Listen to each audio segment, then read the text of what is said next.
guys, I'm back again and I'm here to do my May wrap up. Now, May it was all right. There was a lot going on, but I still managed to finish 4 books. And I mean, I'm not mad at the month. I just wish it could have been a little bit more. Like I could have read at least 2 or 3 books more. I'm still not on the right groove, although I think I am 2 books ahead of my schedule to read. I think it's 50 or 51 or 50 books. It's 50 books for the year. But I was just hoping to read at least like 7 books or something. And it just didn't work out. There was a lot of hiccups with the month.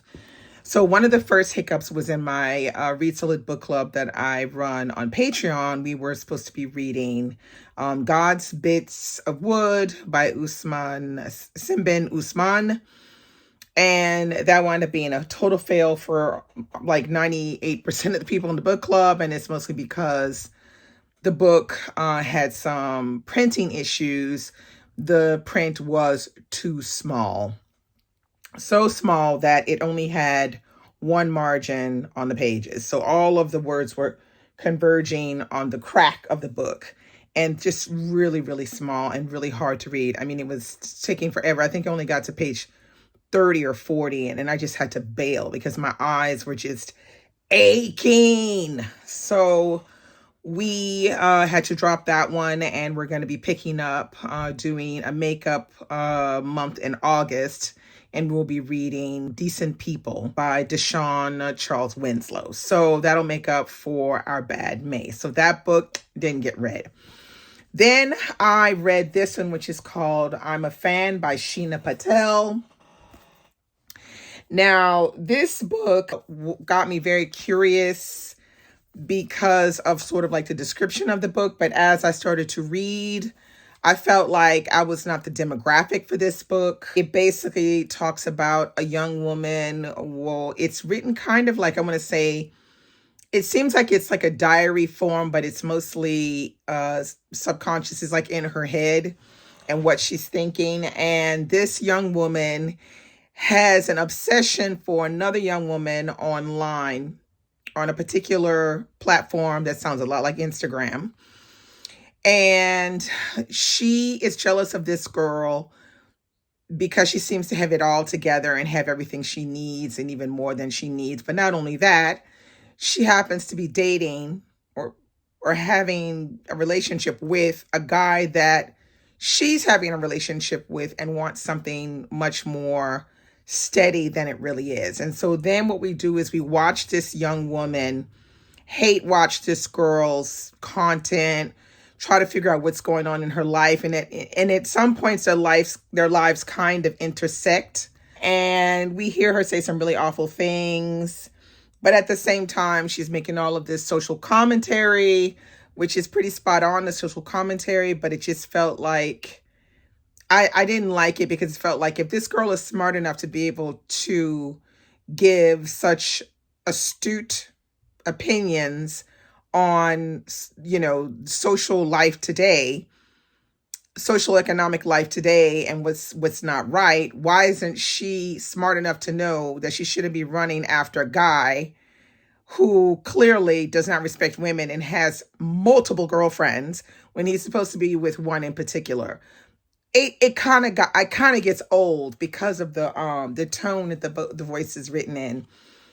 I think it might work better if you're listening to it, but I felt like reading it, I just got annoyed with her and just the whole concept of the book. No, I was not a fan. Sorry. This felt very gimmicky to a certain extent. And like I said, it's not to my demographic that this book was written. So I think I gave this one a 2 because it felt like a 2 to me. All right. So the next book I read is Nervous Conditions. And you know how much I love this book. I did a book review of that. That's my first review of the year. I hope there will be more to follow. And I really, really enjoyed this book and I highly recommend it. If you want to know more about what I thought, go check out the video. I'll link it below. I think I gave this one 4.5 stars.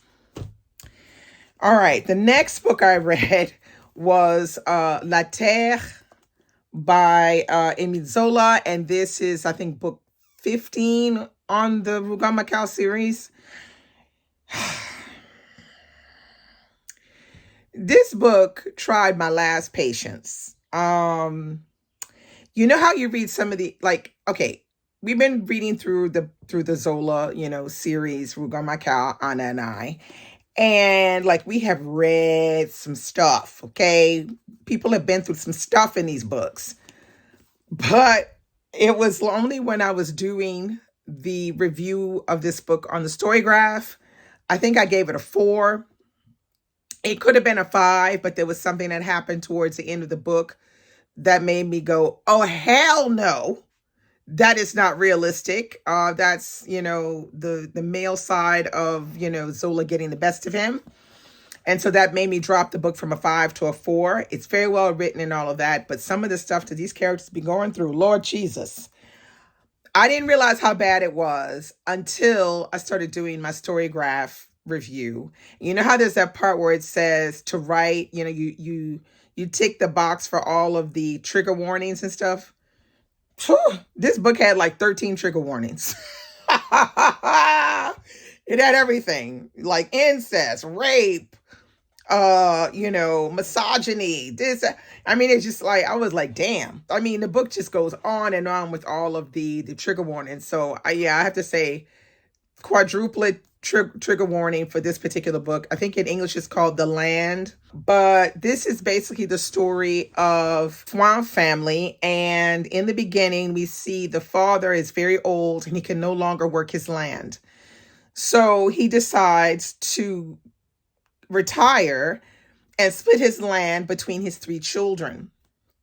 So he has 2 boys and a girl. So the oldest is a man who is kind of messed up from being in the war. The one in the middle is the daughter. She's married. And the youngest is a son who is a waste of space and a real a-hole. So they go to the lawyer and they draw up all the papers and everything, and they figure out how it's going to be. So the kids will work their portion of the land and then pay their father a little bit of money at the end of like each week or every couple weeks for working the land a little bit. And that way he will have money to live off of. Well, really soon after this whole thing has been devised at the lawyers, we quickly see how the children have no intention of ever paying their fathers a red cent nickel of nothing. Nothing. They ain't paying nothing, okay? And we see how the importance of land for the peasant in 19th century France, the idea of having land and the importance of that land, and how each generation vehicles the idea of having that land. So you have the older people who realize that land is like a wealth. It shows who you are and what you've built. And for the children, it's more or less like, can I get some quick money or quoi? Can I get some quick money off of this? What's happening with my coin? I need some coin. Where's my coin? They're only looking at it for the money side. They're not really looking at it for the prestige and the fact of having wealth within the family. Now, there's one thing that they realize is that wealth needs to stay within the family.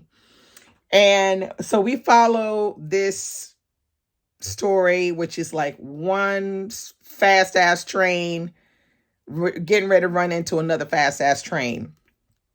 And it puts you through an emotional roller coaster ride that I clearly was not ready for. Because I tell you, even weeks after I had finished reading this book, I'm still mad at how this book ends, like how he turns the story.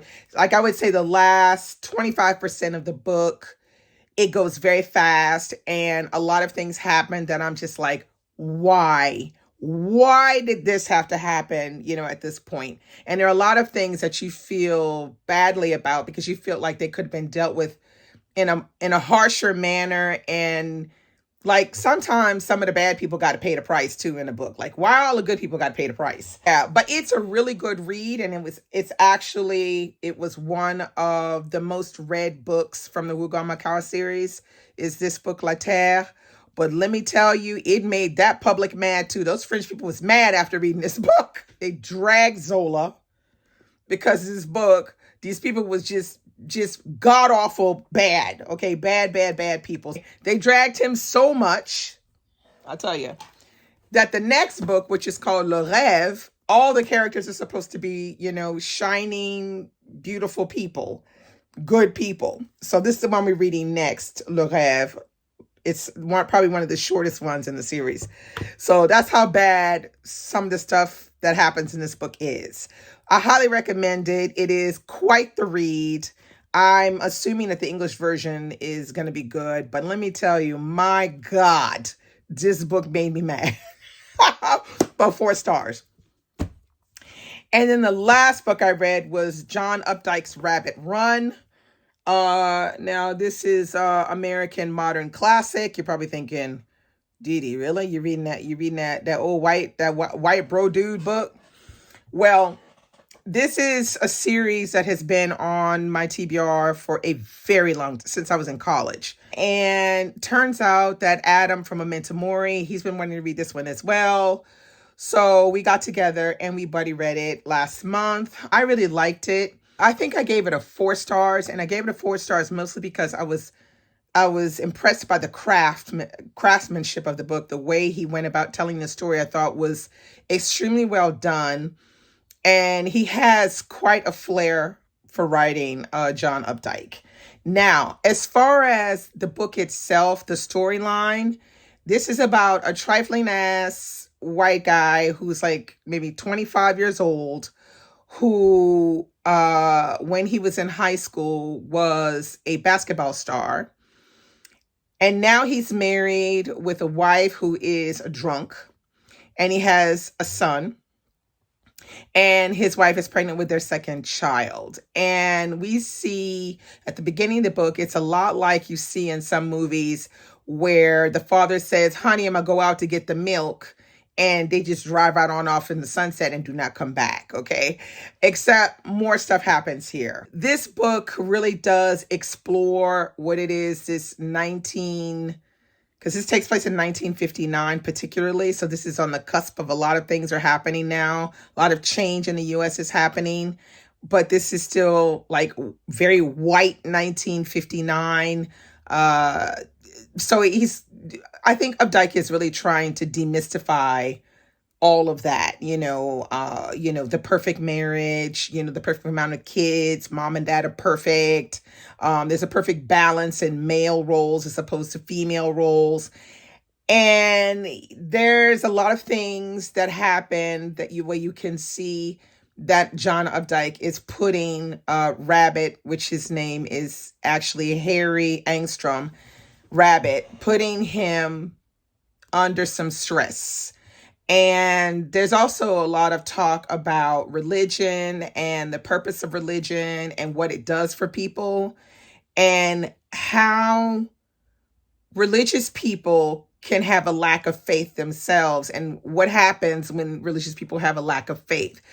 How do they then turn things around for them? But yeah, it has some of the common themes of gender relations, religious beliefs in the 1950s, racism. It has a lot of these types of things in the book. And I found it an interesting, like I said, look into the demystification of the 1950s marriage. It kind of makes me want to read Revolutionary Road as well, because I think that has similar time period as well. And I would like to see what he does, I think his name is Yates, does with his book on this 1950s marriage situation. But yeah, I really like this. Now, I'm not going to highly recommend it to people because I know a lot of people will hate reading it because it is like you're following the white male psyche.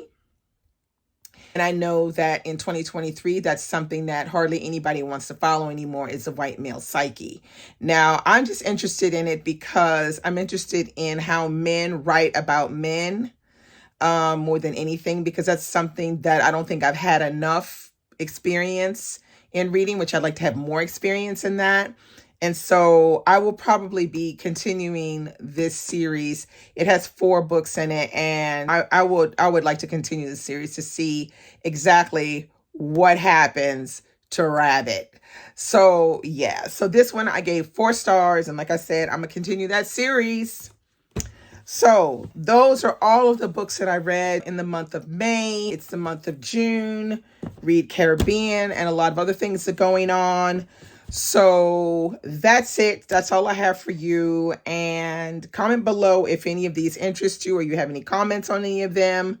Let's talk about it below. Bye.